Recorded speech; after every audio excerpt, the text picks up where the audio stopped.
Welcome back to Matchday Live, and it is well and truly game on. It is 2-1 at half-time, a last-minute goal there in the first half for City. Game on. I'm still in the studio, joined by Andy Morrison. Andy, shall I say the football cliche, or do you want to, about a great time to score? Well, you've said it already. You know, we were knocking on the door there for the last 15, 20 minutes. The rhythm began to come with the false nine. We created those overloads and they couldn't get near us, Spurs. They were in all sorts of trouble, hoping they would get to half-time. The goal was just come perfect. And, you know, as I say, we were knocking on the door and it looked like, you know, there's 2 or 3 little half chances, a free kick, but brilliant time to score. It felt like the first 30 minutes of the game were very much Spurs, and in the last 15 minutes of the game, something switched. What switched in City's favour for that last 15? We say it was the first 30 minutes, but it was 2 chances. You know, it was that transition on the turnover where we've got done identical to Wolves. The same ball across.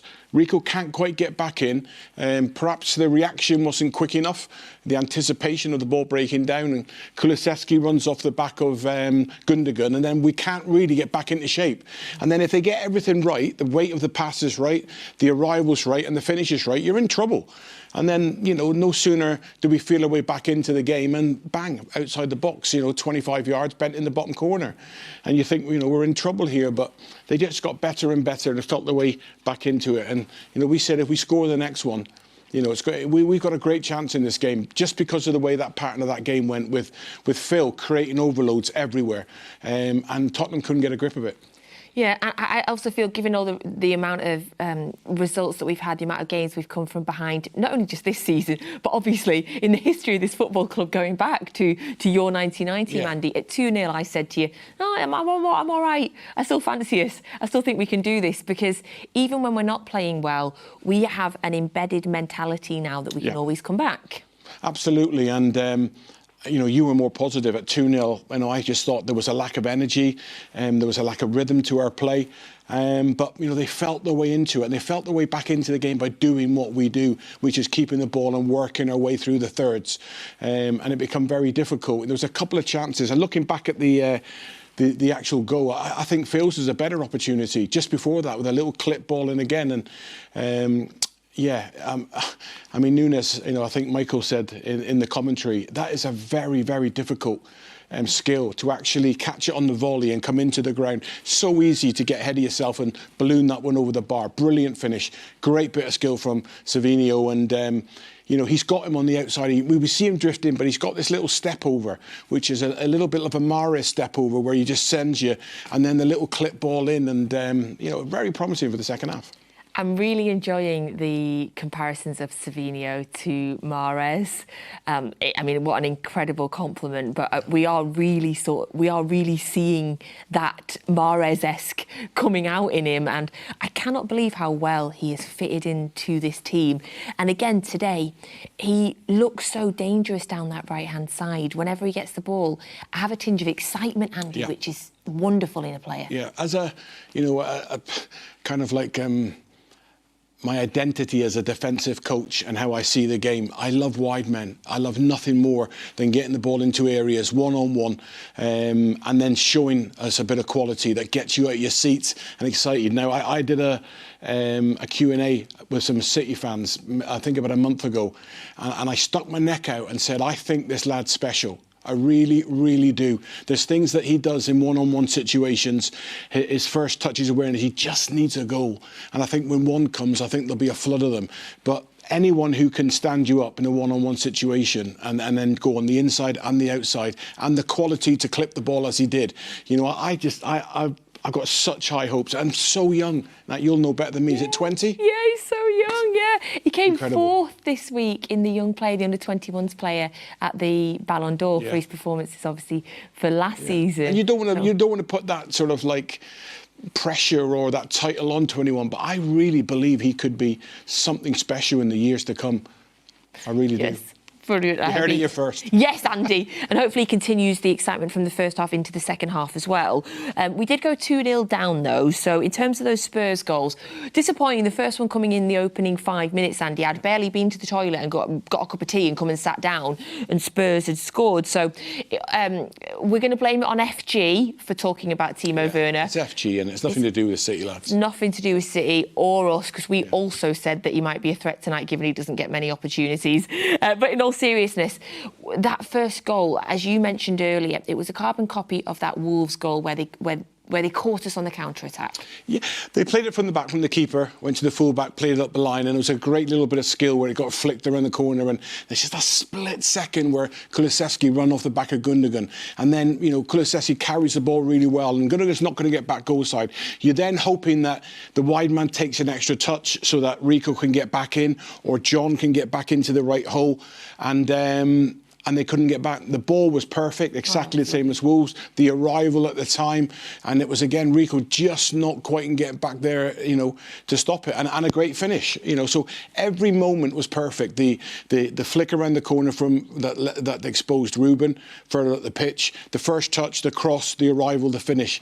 It's very hard to stop when you have 3-4 moments or phases of play that are perfect as they had it. I loved the cross as well, the way that the cross sort of bent so that nobody could get to it. We have been told that Joško Vardiol's been doing extensive warm-up on the pitch at half-time, and he has just gone back down the tunnel. If there's any changes, we will let you know, of course, straight away. We'll talk about the Ruben Dias, Manuel Akanji change in just a second, but just to mention on the second goal for Spurs, obviously they went 2-0 up. Sarr, he'd just been booked for a couple of suspect tackles, and then a few minutes later he goes on, and it was a stunning goal. It's a wonderful finish, and you can't legislate as a coach or players for them moments of brilliance. They happen in games. It's just inch inside the post.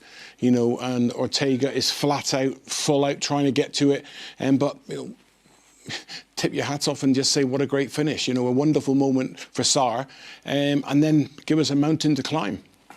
Yeah, absolutely. 2-0 at that point, but of course City came back and got that goal, Matheus Nunes, just before the break. Now, I do want to talk about the fact that obviously Manuel Akanji has picked up an injury in the warm-up before the game. He was in the starting 11, and then when we saw shots of the tunnel and Ruben Dias was leading us out, we all sort of looked at each other and wondered what was going on. Had we got the team sheet wrong? But no, we found out Manuel Akanji picked up an injury in the warm-up, Andy, and Ruben Dias has stepped in. We don't know the extent of it in the slightest yet. Hopefully it's a bit of a knock, and it's been precautionary. He was pictured on the bench in the first half. Given the amount of injuries that City have as well, really hoping that it's nothing serious. Well, absolutely. It's the fact that if it is an impact, I find that difficult in a warm-up, how you're going to get that impact unless it's a stud on top of the foot in one of them little keep ball sessions that they have. But no, I mean, hopefully it's nothing, too sinister, and it's not a muscle pull or anything, because it's the last thing that we need at this moment in time. Yeah, absolutely. And then on the other side for Spurs, Van de Ven's come off in the middle of the first half, and immediately you said his hamstring, his hand went to the back of his leg, but he looked really distressed. Andy. Yeah, and what it is that for somebody who's had a lot of injuries, when you've experienced one before and you immediately have flashbacks of the recovery, when my knee went in a game, and I've had it before, this is going to be 3 months, and you just get that realisation. And when he's gone for his hamstring, obviously the player that he is and the way he plays and his greatest strength is his pace, he's going to be prone to hamstring injuries, and that's what it was, and you could see him going down the tunnel, and he knows this is 6 to 8 weeks before I'll get back, because I've had 2 or 3 of these. I think he had one last season where he was out for the best part of nearly 3 months with it. So yeah, tough for the lad, and obviously gives Savinho now that one-on-one situation. But interesting that Nunes on the opposite side had a one-on-one situation and absolutely roasted the fullback, and it was the one where Foden nearly got in the middle of the goal, that 9 arriving. But both sides, we've got the beating of the fullbacks. In that one you talk about, he was so fast. I knew he was fast, but I was like, wow, he's really hitting a purple patch of form at the minute. obviously having the opportunity to start games is helpful, but what else do you think has clicked or changed for him? I just think moments of confidence, Nat. You know, it can change so quickly. You know, a goal, a bit of brilliance, you know, a 10-minute cameo where you just pick yourself up, and then you get a couple of starts, and then you start believing in yourself. And, you know, the mind is so important in football, to actually start believing that, you know, I deserve to be in this team and on this platform. And now we're getting some end product as well, because not only are we getting somebody we know can physically, you know, can make recovery runs, because he, you know, he's probably one of our most powerful runners, you know, not just the initial sprint, but he can recover for 50 yards, 60 yards. He's also popping in with a goal. He's always, you know, assist. It was his assist on Saturday for Haaland. So you're just adding your numbers as you're going along, and then you grow a little bit, and I can see it in his play, in his general play, and his body language as well. It's like, you know, I'm here, I deserve to be here, and I'll make the most of it. Yeah, because he's scored today, like you say, the assist for Haaland at the weekend. He played in the Champions League game against Sparta Prague, where he Watford scored. Goal.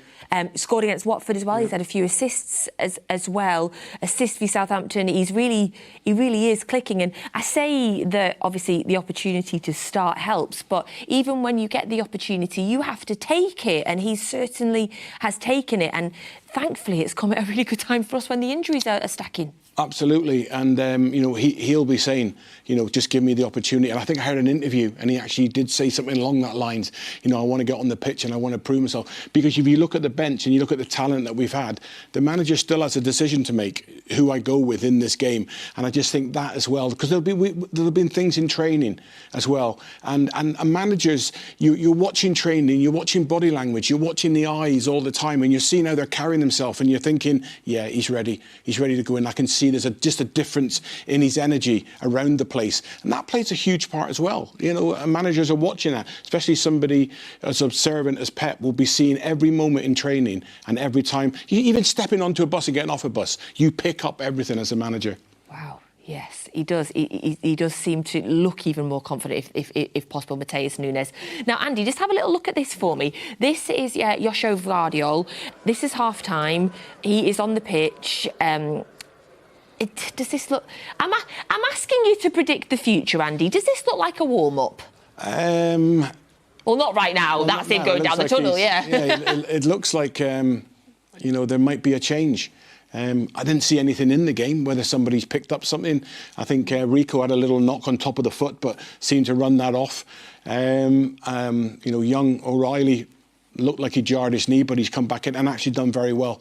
Yes. Done really well. Yes. He keeps the ball. He's got a lovely rhythm to his play. You know, he floats across the pitch.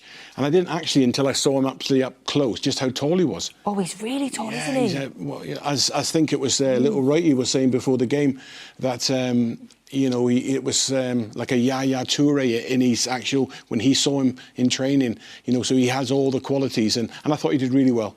Bazuma warming up as well. I mean, he's stripped, so that looks like that was a serious warm-up. In terms of on the bench for City as well, obviously Haaland is on the bench, Bernardo Silva is on the bench.